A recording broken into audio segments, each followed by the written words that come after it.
तिगड़ी एक गांव है, रूहानियत वालों का एक जलवा आखिरी सुनाऊं और जाऊं।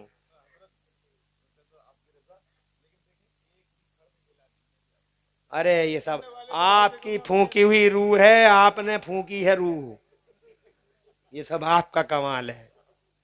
ये शीशगढ़ है जिला बरेली में, एक गांव है तिगड़ी, वहां एक अल्लाह वाले रहते थे, अभी उनका इंतकाल हुआ चंद दिनों पहले। वो जरा मजबूत किस्म के आदमी थे, गांव वाले उन्हें मामू अली है, नाम था अली अहमद, मामू के नाम से जानते थे।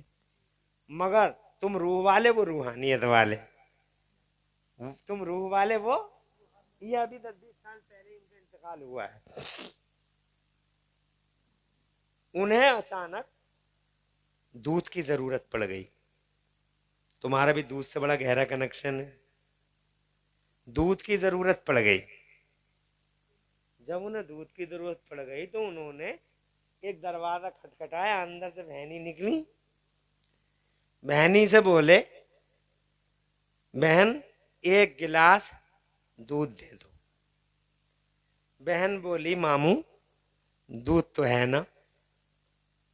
दूध तो था, मगर उसने एक गिलास खां साहब के लिए रखा हुआ था। उसकी आदत थी, खां साहब जब आते थे तो एक गिलास जरूर दूध पीते थे, उसके अलावा दूध नहीं था। तो उसे ये हुआ कि मामू को दे दिया तो पिटाई होगी, ना दूध तो पिटाई। तो आखिरकार वो बोली कि मामू दूध तो है ही नहीं, मामू दूध तो है ही नहीं।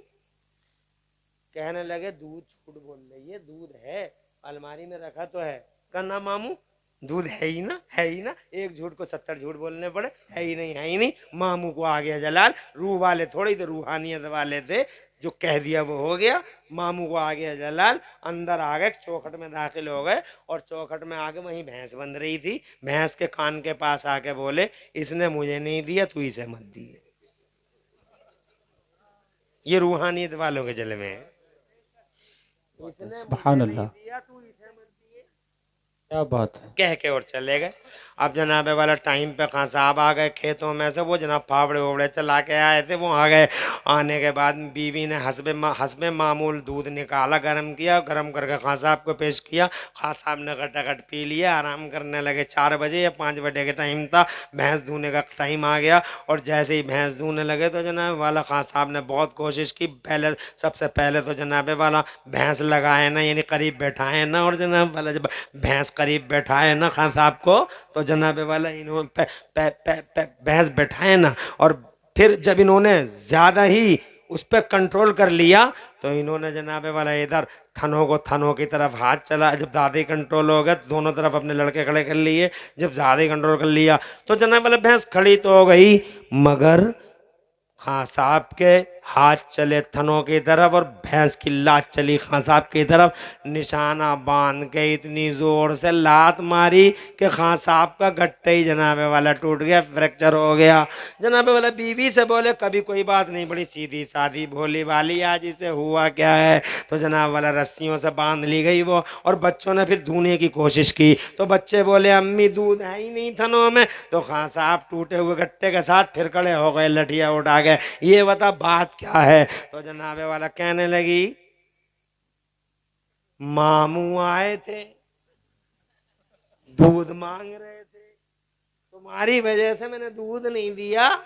पता नहीं इसकी भैंस के पास आ गए, जने क्या कह के चले गए। तो फिर गुस्से में आ गए खां साहब, और गुस्से में आके फिर खां साहब बोले, जब मामू आए थे तो तूने दूध दिया क्यों नहीं। तो फिर रोने लगी और रो के बोली, अगर मामू को दूध दे दिया होता तो पिटती, ना दिया तो पिट गई। वो जनाबे वाला औरत की भी बड़ी मुसीबत है बेचारी। अपनी औरतों को मारा मत करो, बीवियों से मोहब्बत किया करो। जी, मेरे नबी बेशक। फरमाते, दुनिया सारी की सारी बरत ने की है, वह खैर मताए दुनिया अल मरत सालेहा, और दुनिया में सबसे अच्छी बरतने की चीज नेक बीवी है। बेशक बेशक, हक बात है, मगर बीवी माशाल्लाह। नेक हो,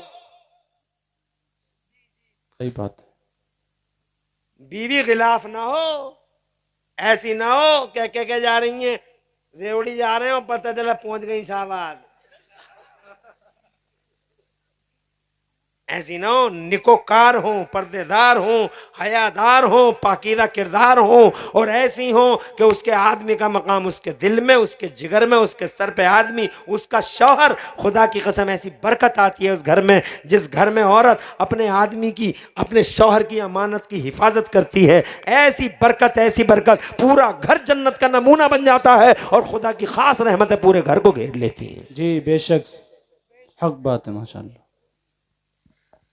मामू को दूध ना देती तो पिटती, दे दिया तो पिट गई। दोनों तरफ से मुसीबत तो हमारी है, मुसीबत कर रही है। ये बता करना क्या है? सवाल भी उसी से, ये बता करना क्या है? तो बीवी बोली, सच्ची घटना है तिगड़ी की। तो जनाबे वाला कहने लगी, करना ही क्या है, ऐसा करो मामू से चल के माफी मांग लेते। मुझे ऐसा लग रहा है, मैंने ऐसा सुना था कि मामू ने ये कहा था कि इसने मुझे नहीं दिया, तू इसे मत दिए, दोनों चलो और मामू से माफी मांग लो। तो जनाबे वाला दोनों के दोनों पहुंच गए। मामू खानका में ऐसे ही बैठे हुए थे, दोनों को देखा तो मुस्कुराने लगे, और मुस्कुरा के बोले अपने जो खादिम लोग बैठे हुए, देखो दोनों आ रहे हैं। दोनों आ गए। आके खां साहब वहीं चौखट पे गिर गया और बोला, हुजूर आज से आधा तुम्हारा आधा हमारा। ये रूहानियत का जलवा है। जी बेशक हम रूह वाले हैं, ये रूहानियत वाले। बेशक बेशक अल्लाह ने सुभान अल्लाह जरा सुभान अल्लाह।